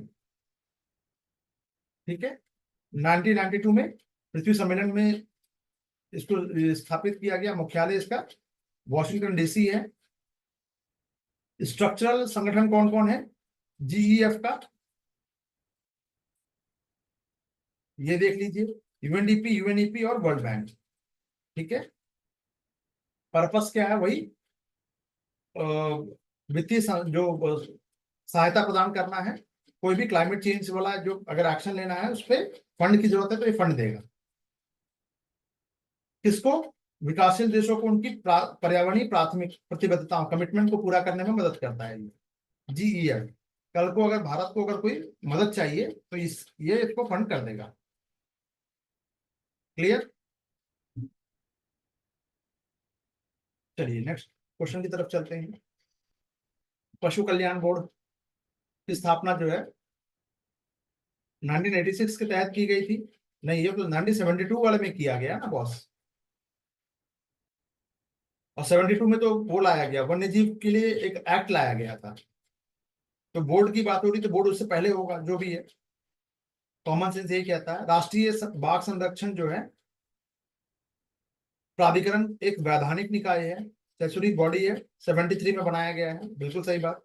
राष्ट्रीय गंगा नदी बेसिक प्राधिकरण की अध्यक्षता प्रधानमंत्री करते हैं, बिल्कुल सही बात है। 2 और 3 सही होगा। आइए सही में देख लेते हैं। कल्याण बोर्ड की स्थापना 62 में की गई है, ठीक है। वैधानिक निकाय है, पर्यावरण वन और जलवायु मंत्रालय के अंतर्गत ये काम करेगा। टाइगर टास्क फोर्स की सिफारिश के आधार पर की गई थी, ठीक है। नेशनल गंगा काउंसिल एनबीए 1985 के तहत 86 में इसको लाया गया अधिनियम में। केवल गंगा की को क्लीन करना है नहीं, उसकी सहायक नदियों को भी क्लीन करना है, ये भी ध्यान रखिएगा। सहायक नदियों को इसलिए क्लीन किया जा रहा है ताकि गंगा में आके मिल रही है, अगर वो पॉल्यूटेड रहेगी तो गंगा की सफाई का कोई अर्थ नहीं रह जाएगा, ठीक है। एनटीसीए मैंने बता ही रखा है आपको, 2005 में स्थापित हुआ है। अधिनियम कौन सा है? प्राधिकरण 2005 में है, संरक्षण वाला, ठीक है। 1972 का है, रिपीटेशन में ही है, ठीक है। 16 में लाया गया संरक्षण, 80 उसको रिप्लेस करके लाया गया, काउंसिल बनाया गया। 86 का ये अधिनियम है, अध्यक्षता प्रधानमंत्री करेंगे, ठीक है। बॉम्बे नेचुरल, नेक्स्ट क्वेश्चन की तरफ चलते हैं। बॉम्बे नेचुरल हिस्ट्री सोसाइटी के संदर्भ में बात करनी है। यह पर्यावरण और वन मंत्रालय के अंतर्गत स्वायत्त संगठन, ऑटोनोमस ऑर्गेनाइजेशन है? नहीं, बिल्कुल नहीं, ये बिल्कुल अलग है, ठीक है। अंग्रेजों के जमाने में से ही किया गया। सलीम अली नाम सुना होगा, एक जम्मू कश्मीर में है, पक्षी विहार एक केरला में है ना। चलिए, बर्डमैन पर पिक्चर बनी है ना। चलिए, तो बॉम्बे नेचुरल हिस्ट्री सोसाइटी जो है, इसका काम क्या है? ये कार्य आधारित अनुसंधान, रिसर्च वगैरह में अवेयरनेस प्रोग्राम के लिए प्रकृति के संरक्षण का प्रयास करता है, बिल्कुल। आम जनता के लिए प्राकृतिक भ्रमण और शिविरों का आयोजन करता है, बिल्कुल सही बात है। 2 सही है, ये पहला गलत है। जैव विविधता पर ये सबसे बड़ा गैर एनजीओ है। अब एनजीओ है तो ऑब्वियस सी बात होगा कि ये मंत्रालय के अंतर्गत नहीं होगा। अगर ये एनजीओ है तो ये मंत्रालय के अंतर्गत काम नहीं करेगा, ठीक है। चलिए, अच्छा, ये जो है बॉम्बे नेचुरल हिस्ट्री सोसाइटी का जर्नल भी प्रकाशित करता है, ठीक है। कई शोध वगैरह का रिसर्च पेपर ये पब्लिश करता है, ठीक है। जनता के लिए किया काम कर रहा है, ठीक है। 83 में बना है, मुंबई इसका ये है, हॉर्नेबल हाउस, है ना।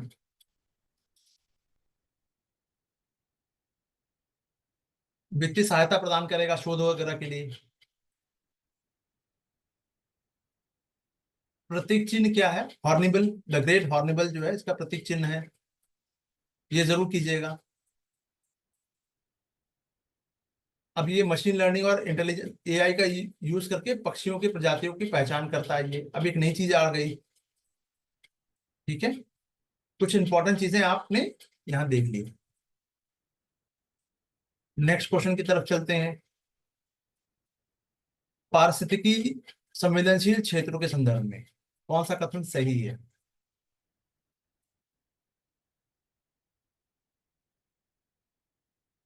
पारिस्थितिकी संवेदनशील क्षेत्र वे क्षेत्र हैं जिनका संरक्षण 1972 के तहत, 86 के तहत किया गया ना बॉस।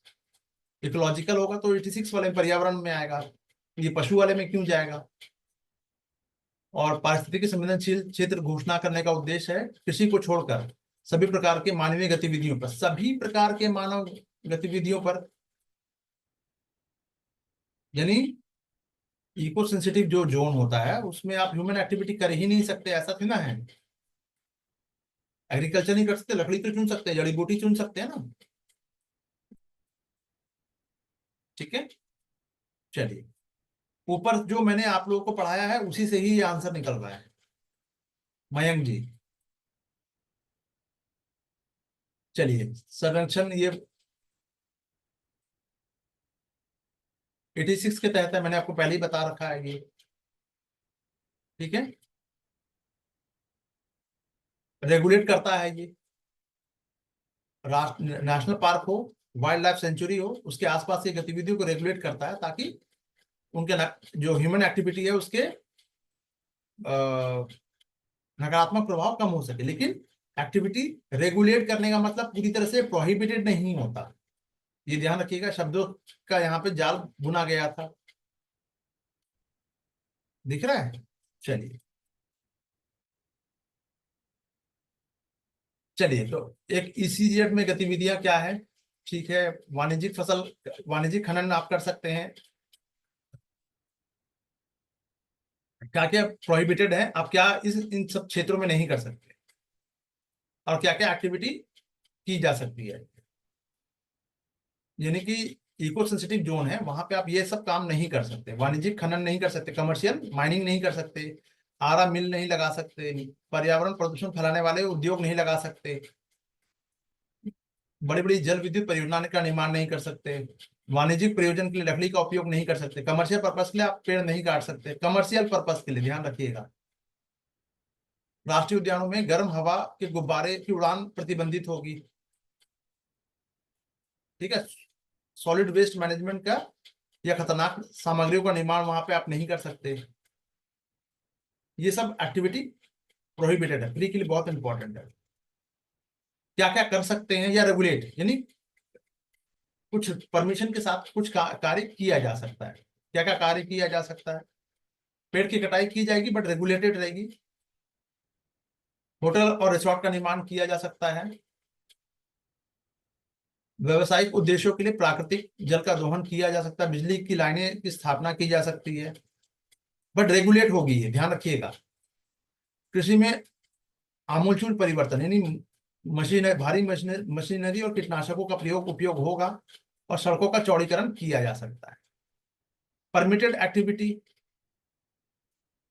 यानी कि आप क्या काम बिना परमिशन के कर सकते हैं, बागवानी या कृषि तकनीक आप यूज कर सकते हैं, नवीकरणीय ऊर्जा का स्रोत यूज कर सकते हैं, जैविक खेती कर सकते हैं, वाटर स्टोरेज की बात है वो कर सकते हैं।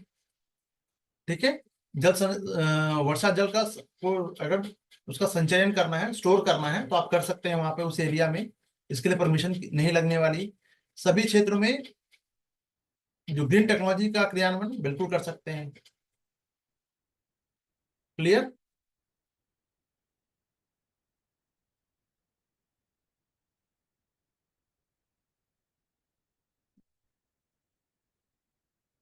चलिए, पारंपरिक मानव जीवन के साथ साथ जैव विविधता संरक्षण के लिए सबसे महत्वपूर्ण रणनीति की स्थापना करता है। ठीक है भाई, कौन करता है, पारंपरिक मानव जीवन के साथ जैव विविधता, दोनों साथ साथ चलने चाहिए, बायोस्फीयर रिजर्व, बाकी जगह तो आप कुछ कर भी नहीं सकते, कोई ह्यूमन एक्टिविटी नहीं कर सकते, यहाँ कर सकते हैं। अभी ऊपर वाली लाइन से क्लियर हो गया। ठीक है,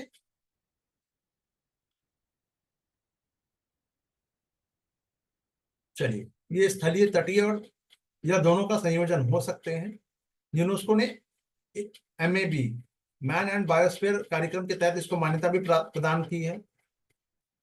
ठीक है, बायोस्फीयर में रिजर्व की अगर हम बात करें, संरक्षण के लिए, जैव विविधता के संरक्षण के लिए काम करेगा, ये दोनों के लिए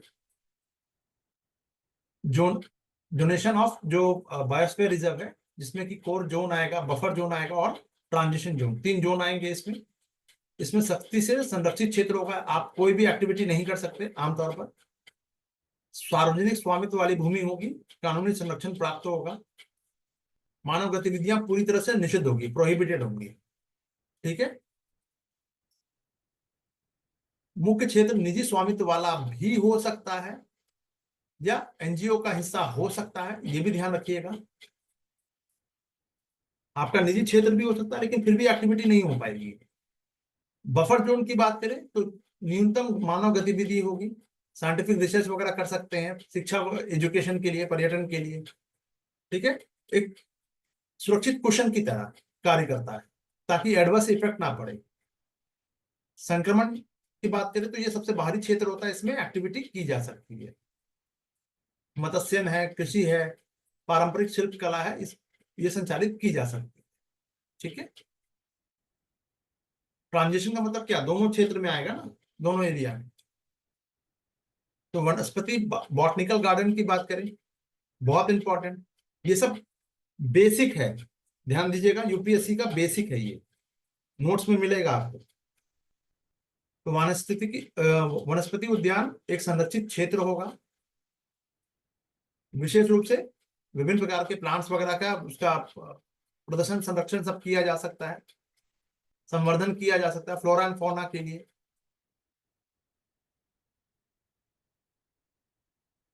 तीन बॉटनिकल गार्डन के नाम आप देख लीजिए, रख लीजिए थोड़ा सा। इसमें नेटिव और विदेशी दोनों प्रकार के पौधे संरक्षित होंगे। बाकी चीजें आप पढ़ ही लीजिएगा, लेकिन जो एग्जामिनेशन पर्पज से इंपॉर्टेंट है, मैं उसकी बात कर रहा हूँ। ठीक है, रिसर्चर इंस्टीट्यूशन है, बॉटनी के लिए महत्वपूर्ण केंद्र है। ठीक है, नेशनल पार्क क्या है, तो ये natural ecosystem Shashank, flora and fauna दोनों के लिए होगा यहाँ पे। शशांक जी, प्लांट्स की बात हो रही है ना, बॉटनिकल गार्डन की बात हो रही है ना, देखिए वनस्पति विज्ञान की बात हो रही है, इसीलिए सिर्फ फ्लोरा के लिए होगा। आपने गार्डन बना रखा ना, उद्यान बना रखा, नाम से ही क्लियर है, देख लीजिए, जितनी भी आ रही है ये प्लांट्स की बात हो रही है, मुख्यतः फ्लोरा पे केंद्रित होता है। ठीक है, प्लांट्स पे, जानवरों पे नहीं।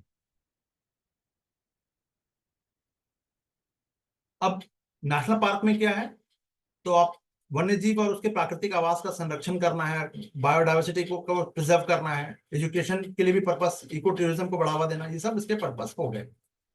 विशेषता क्या है, अब इसमें देखिए, ये फ्लोरा एंड फौना दोनों के लिए संरक्षित होगा, ह्यूमन एक्टिविटी प्रतिबंधित होगी, पूरी तरह से गवर्नमेंट द्वारा नोटिफाइड एरिया होगा। एग्जाम्पल देख लीजिए, क्लियर है। अब इसको थोड़ा सा अपडेट कीजिए, बताइए कितने नेशनल पार्क है अभी फिलहाल, बताइए कितने हैं अभी तक, 106 है या फिर 106 ही है? चलिए, 106 ही है। 1972 के तहत वन्य जीव संरक्षण अधिनियम के तहत इसे कानूनी संरक्षण प्राप्त है। ठीक है, अब आते हैं वाइल्ड लाइफ सेंचुरी की बात कर लेते हैं। बोल बोल की हालत खराब हो गई है।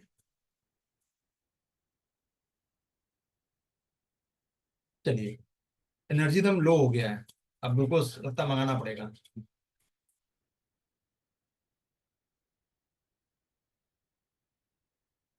चलिए, वन्य जीव अभयारण्य एक ऐसा संरक्षित क्षेत्र है जिसमें वाइल्ड एनिमल, नेचुरल हैबिटेट, प्राकृतिक आवास के साथ ही संरक्षित होगा। वन्य जीव वाइल्ड लाइफ सेंचुरी की बात हो रही है। अरे नहीं नहीं, टुमारो कहाँ से है बॉस, आज ही लास्ट क्लास है, कल तो सैटरडे है, और आप लोगों का वो तैयार करना है मुझे। अब एक दिन भी नहीं दोगे तो कैसे चलेगा। आज मैं टेस्ट आज प्रिपेयर करूंगा ही नहीं, टेस्ट कल प्रिपेयर होना है, तो कल पूरा दिन लगेगा उसमें, 12-14 घंटा लग जाएगा उसी में। ठीक है, और संडे को टेस्ट है। टेस्ट का टाइमिंग एक बार आप लोग जरा सा मुझे बता दीजिए, सर कितने बजे का टाइमिंग था गुलाब जी? आई थिंक 2:30 बजे से था।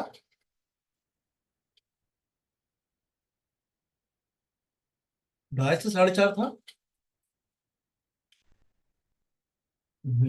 ठीक है, मेरे हिसाब से आप लोगों को ये 9:30 बजे देना चाहिए था, लेकिन 9:30 बजे शॉप ओपन नहीं होगी, तो उसका प्रिंट आउट ले नहीं पाइएगा आप लोग, इसीलिए इसको 2:30 बजे किया गया है। ये मेरे घर पे आयोजित की जाएगी। जिनको ऑफलाइन देना है वो लोग ऑफलाइन आ सकते हैं, जिनको ऑनलाइन देना है वो लोग ऑनलाइन। 2:30 बजे पेपर दे दिया जाएगा, 4:30 बजे टाइम अप हो जाएगा। उसके 2 मिनट के बाद, 2 मिनट नहीं, 1 मिनट के अंदर, ध्यान दीजिएगा, नहीं तो आपका पेपर एक्सेप्ट नहीं किया जाएगा। आपको सबसे पहले क्या करना है, वो टेस्ट जो है उसका, जिसमें आपने एक होमवर्क शीट ले लीजिएगा, मार्केट में मिलता है, उसमें आपको बबल रंगना है।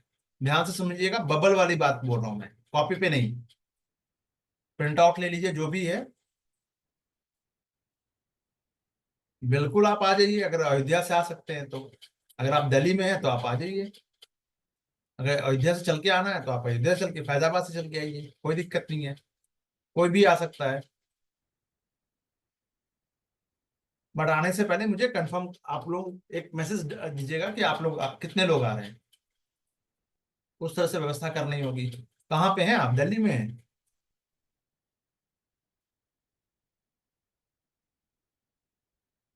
या दिल्ली में रहते हैं आप?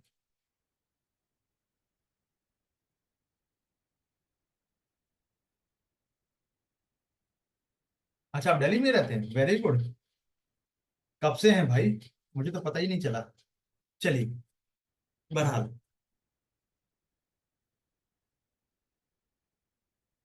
रेगुलेटेड ह्यूमन एक्टिविटी से, ये इसमें एक्टिविटी अनुमति होती है इसकी।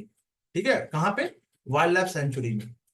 कहाँ होती है और कहाँ नहीं होती है, ये ध्यान रखिएगा। ठीक है। इंडेंजर्ड स्पीसीज का संरक्षण किया जाएगा, इसमें प्राकृतिक आवास की सुरक्षा कॉमन होगा। वन्य जीव संरक्षण को प्राथमिकता दी जाएगी, है ना। ये भी सरकार द्वारा नोटिफाइड होगा, लेकिन कुछ फ्लेक्सिबल होगा। नेशनल पार्क की तुलना में अगर हम बात करें, जहाँ पे ह्यूमन एक्टिविटी बिल्कुल नहीं होती बट यहाँ पे हो जाती है, उसके कुछ एग्जाम्पल है। ठीक है। 1972 के तहत इसको भी संरक्षित किया गया है, कांजीरंगा वगैरह जो है। नेशनल, अब कुछ अभ्यारण्य को नेशनल पार्क का दर्जा दे दिया गया, यानी अब वहां पे ह्यूमन एक्टिविटी भी नहीं होगी, कॉमन सेंस। कल को पूछ लिया जाए, कांजीरंगा अभ्यारण्य से कांजीरंगा नेशनल पार्क बना दिया गया, तो क्या अब वहां पे ह्यूमन एक्टिविटी होगी? जवाब है नहीं। इसको आप देख सकते हैं टेबल को, है ना। चलिए, बायोस्फीयर रिजर्व संरक्षित क्षेत्रों में ही भी आएगा। नेशनल पार्क और अभ्यारण्य दोनों शामिल होंगे इसमें। इको डेवलपमेंट और स्थानीय समुदाय की भागीदारी पर जोर दिया जाएगा।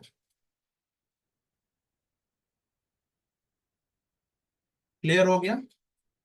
चलिए, ये कितने क्वेश्चंस हैं इसमें अभी? मैं चाह रहा था कि इसको पूरा खत्म किया जाए। अरे वाह। चलिए, 3 क्वेश्चन है, 13 तक इसको कर लेते हैं आराम से। चलिए, थोड़ा सा कष्ट है लेकिन चलिए, कोई दिक्कत नहीं। 3 क्वेश्चन। नीम का तेल, आराम आराम से कर लेते हैं। नीम का तेल का उपयोग कीट और घुन की कुछ प्रजातियों के प्रसार को नियंत्रित करने के लिए कीटनाशक के रूप में, नीम कोटित यूरिया बताया ना, बिल्कुल होगा। नीम के बीज का उपयोग जैव ईंधन और अस्पताल डिटर्जेंट के निर्माण में किया जाता है। डिटर्जेंट में, जैव ईंधन में, उसका जो बिनौला होता है, उसका जो बीज होता है, उसका, उससे तेल निकाला जा सकता है क्या? अभी तक तो नहीं सुना। चलिए, नीम का तेल का उपयोग, तेल निकल रहा है, बिल्कुल तेल निकलेगा, लेकिन वो उसका जैव ईंधन उतना हाई मास लेवल पे नहीं हो सकता ना। दवा के रूप में यूज होगा, बिल्कुल होगा। चलिए, सामान्यता नाम भारतीय बाइकल इसका नाम है, इसका मिस्ट्री या नीम, है ना। चलिए, भारतीय उपमहाद्वीप में, अफ्रीका में, अधिकांश देशों में ये मूल, ये है, देशों का ये मूल है, वहीं पे होगा। उष्ण कटिबंध और उपोष्ण कटिबंध की जलवायु में उगता है। ठीक है। नीम का पेड़ का महत्व बताने की जरूरत नहीं है, ये आप खुद पढ़ लीजिए। एंटी फंगल, रोगाणुरोधी सबके रूप में होगा, कीटनाशक के रूप में भी हो जाएगा, औषधि के रूप में, है ना। चलिए, बायोपेस्टिसाइड के रूप में भी प्रभावी है, बिल्कुल है। अगर आप यूरिया को नीम कोटेड यूरिया में बदल देते हैं तो धीरे धीरे उसका जो सीधे पानी में ना घुल के रिस रिस के जाएगा वो, ये भी जरूर, ये भी ठीक है। फार्मास्यूटिकल में यूज होता है, बता चुका हूं मैं। त्वचा रोग, डैंड्रफ, मुहासे, अन्य चिकित्सा उपचारों में नीम का तेल का यूज होता है। कई बार कहा जाता है जो नीम के जो लाल लाल पत्ते होते हैं एकदम कोमल, उसको खाने से भी कील मुहासे दूर होते हैं, आपका बॉडी में टॉक्सिसिटी कम होती है, ऐसा कहा जाता है। चलिए, नीम का दातुन कर लीजिए, बहुत अच्छी बात है ना। अब टूथपेस्ट बनाने वाली कंपनियां उसको कह रही है कि भैया नीम का तेल का हम यूज कर रहे हैं, है ना। चलिए, अवैध शिकार के अलावा गंगा नदी डॉल्फिन की संख्या में गिरावट का कारण क्या है, इसके अलावा बताइएगा और क्या क्या कारण हो सकते हैं। तो नदियों पर बांध बना दिया जा रहा है, जिससे कि बांध बनाने से क्या है कि उनका मार्ग रुक गया। नदियों में मगरमच्छ की आबादी, नदियों में मगरमच्छ कहाँ से आ गए भाई, मगरमच्छ कहाँ पे है, चंबल नदी पर, चंबल नदी पर है, ठीक है। तो मगरमच्छ गंगा नदी पे क्या करने जाएंगे, ठीक है। चलिए, इसका कोई लेना देना नहीं। मछली पकड़ने वालों के जाल में गलती से फंस जाना, जी, मछली पकड़ने के लिए जाल की में गलती से फंस जाना, ठीक है। सूस भी कहा जाता है इसको, गंगा की गाय डॉल्फिन, है ना, राष्ट्रीय जलीय जीव है हमारा।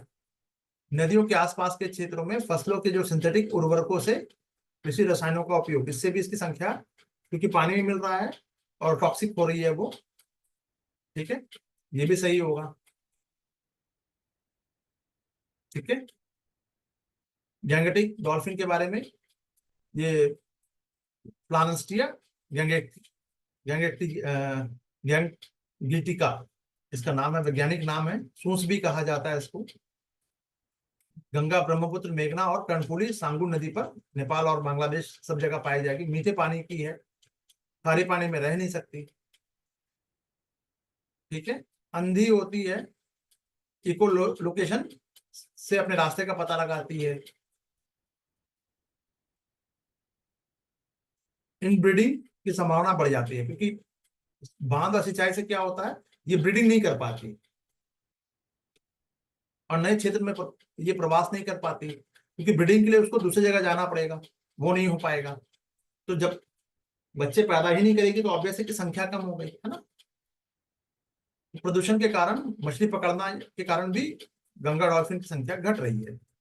बायकैच के रूप में जो जाल है उसमें फंस जाने की वजह से ये इसकी मौत हो जाती है। कोई डायरेक्ट खतरा नहीं है नदियों के मगे, क्योंकि,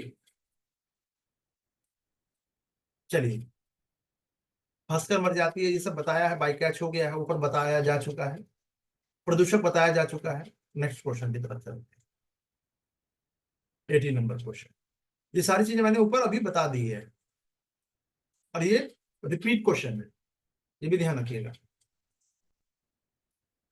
यदि आप ग्रामीण इलाकों से गुजर रहे हैं तो आप कुछ पक्षी मवेशियों के साथ घूमते हुए कीटों को पकड़ने के लिए घूमते हुए देख सकते हैं। गाय यहाँ पे ग्रेजिंग कर रही है और आसपास यहाँ पे कुछ जैसे घास उखड़ती है तो उससे कुछ कीड़े मकोड़े बाहर आते हैं और ये इसको इसका आहार बनते हैं। तो ऐसा कौन सा पक्षी होता है जो यहाँ बैठा रहता है, ठीक है। सामान्य मैना जो है, सारस नहीं होता है, सारस को बड़े, इतना छोटा मोटा कीड़ा तो नहीं खा पाएगा ना।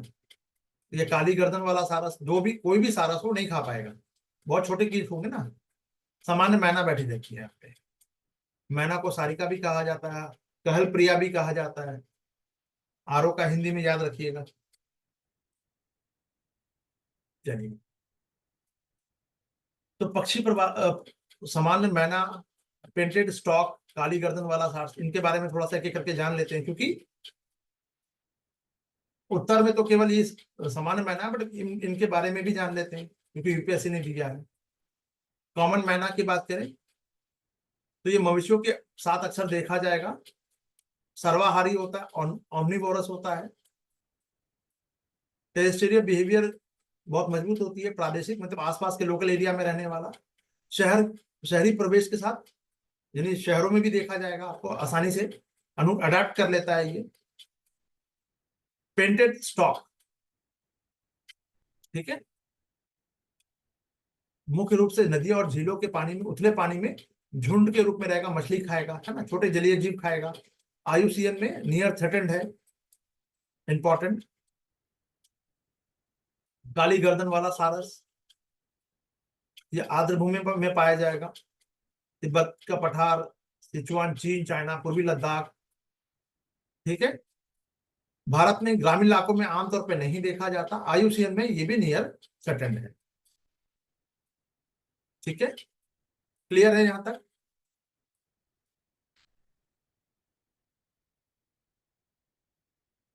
बट हाईएस्ट पीक पे आपको देखने को मिलेगा तिब्बत का पठार, सिचुआन और पूर्वी लद्दाख में, ऊपर मैंने बता रखा है, क्लियर है या नहीं है।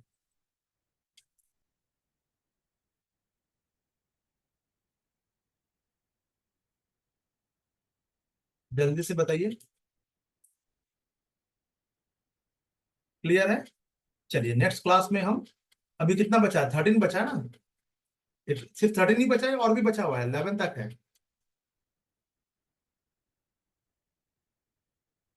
जल्दी से बताइए, 11 तक है। तो एक काम करते हैं, 13 से